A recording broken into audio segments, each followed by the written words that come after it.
Bagaimana cara bayar kode billing atau kode pembayaran dari sekolah kedinasan? Pastikan teman-teman tonton video sampai selesai agar kalian tidak salah dalam melaksanakan pembayaran nanti. Assalamualaikum warahmatullahi wabarakatuh. Bertemu lagi dengan aku Mide Umri dan masih di channel Mr. Mili. Terima kasih ya teman-teman untuk semuanya yang sudah bantu support semua video dari channel YouTube saya. Dan yang belum subscribe silakan tekan tombol subscribe-nya agar kita selalu memberikan informasi terkait dengan perkembangan CPNS, sekolah kedinasan dan juga P3K. Nah teman-teman, ini banyak request dari para pelamar sekolah kedinasan tahun ini yang menanyakan terkait dengan tata cara pembayaran dari kode billing. Nah apa itu kode billing? Kode billing itu adalah kode pembayaran yang harus dibayarkan oleh seluruh peserta sekolah kedinasan yang dinyatakan lulus tahapan administrasi. Jadi kalau teman-teman sudah lulus tahapan administrasi pendaftaran sekolah kedinasan, kemudian kalian nanti sebelum melanjutkan mencetak ujian ataupun kartu ujian pelaksanaan tes SKDCAT atau sebelum pelaksanaan tes SKDCAT, kalian harus melakukan pembayaran atau diminta untuk membayar terkait dengan ujian tes KDCAT tersebut. Nah, tata cara pembayarannya tersebut nanti kalian akan diberikan kode billing. Nah, kode billing itulah adalah kode untuk kalian melakukan proses pembayaran sebelum nantinya kalian menerima atau mencetak kartu pendaftaran atau kartu ujian tes SKDCAT.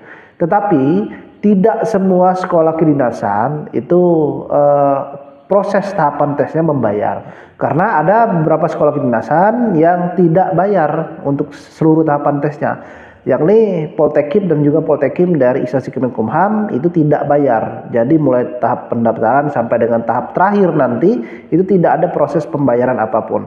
Nah di luar dari itu untuk beberapa sekolah kedinasan memang ada proses pembayaran ya.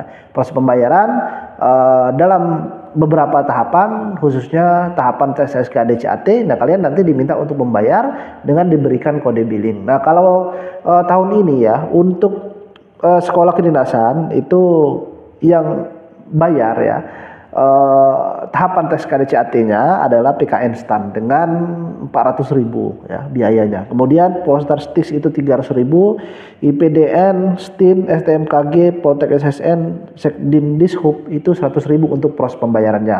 Nah, tetapi STMKG ini ada dua kode billing yang nanti teman-teman akan bayar atau kalian lakukan pembayaran, yakni ada pendaftaran 75.000, kemudian ada SKDCAT itu 100.000. Jadi 175.000 yang harus kalian bayarkan itu di STMKG. Nah, bagaimana cara untuk pembayaran kode billing ini atau cara mendapatkan kode billing ini? Nah, kalian silakan login ke akun Dikdin bkn.go.id teman-teman semuanya. Kemudian pada menu akhir nanti akan muncul status pendaftarannya, kalian dinyatakan lolos ya. Nah, kemudian di bawahnya nanti ada yang namanya kode billing. Nah, kode billing itulah kode pembayaran yang nanti akan kalian bayarkan. Kode billing tersebut saat kalian melaksanakan pembayaran secara otomatis akan muncul untuk pembayarannya atau berapa jumlah pembayarannya. Tetapi STMKG ada dua kode billing. Nah, kalian bayar semuanya kode billing tersebut.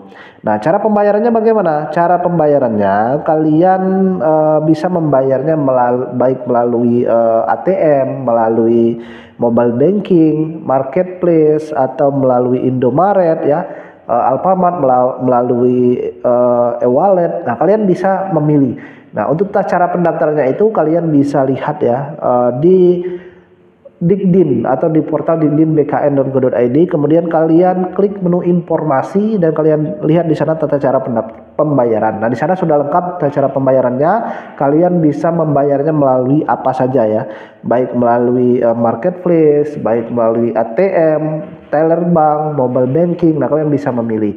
Tentu dengan memasukkan kode billing yang sudah kalian dapatkan pada akun Dikdin teman-teman semuanya. Nah, setelah kalian bayar ya kode billing tadi melalui apapun, nah bukti pendaftarannya tersebut cukup kalian simpan. Jadi tidak perlu kalian upload kemana, cukup kalian simpan dan tunggu 3 kali 24 jam ya atau 3 hari maksimal.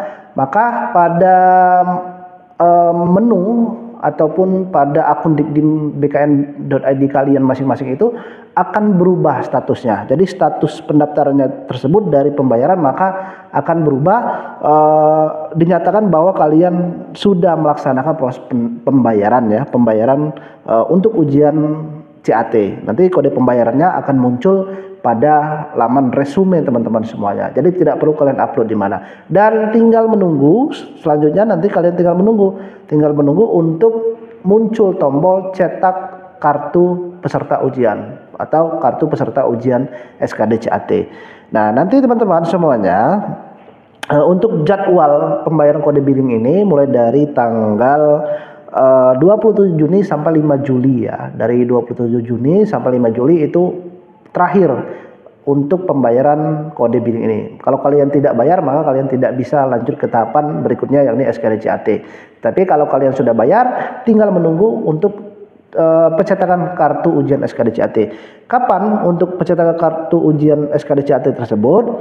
Kalian bisa mencetaknya mulai dari tanggal 13 sampai 17 Juli 2024. Nah, nanti di sana akan diberikan pengumuman daftar peserta, waktu tempat SKD dan pencetakan kartu ujian tes SKD CAT tersebut. Nah, untuk tempat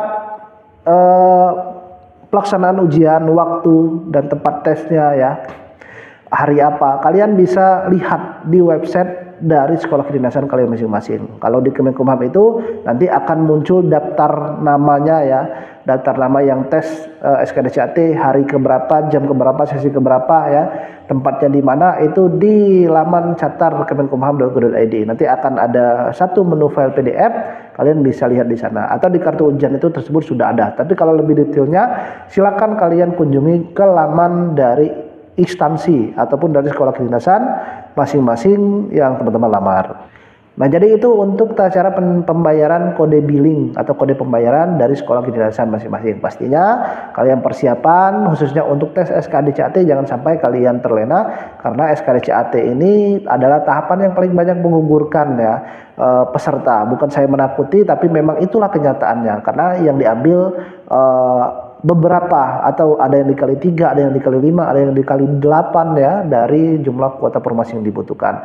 Dan semangat teman-teman semuanya, jika kalian membutuhkan bimbingan belajar silakan, bimbingan belajar masih dibuka untuk persiapan tes SKD CAT atau tes CPNS pun bisa, karena semua instansi, semua formasi baik sekolah kedinasan, CPNS, SKD CAT-nya sama. Jadi bimbelnya juga bisa kalian daftar untuk seluruh formasi atau instansi yang teman-teman ambil. Terima kasih, semoga bermanfaat. Dan saya Heri, wassalamualaikum warahmatullahi wabarakatuh.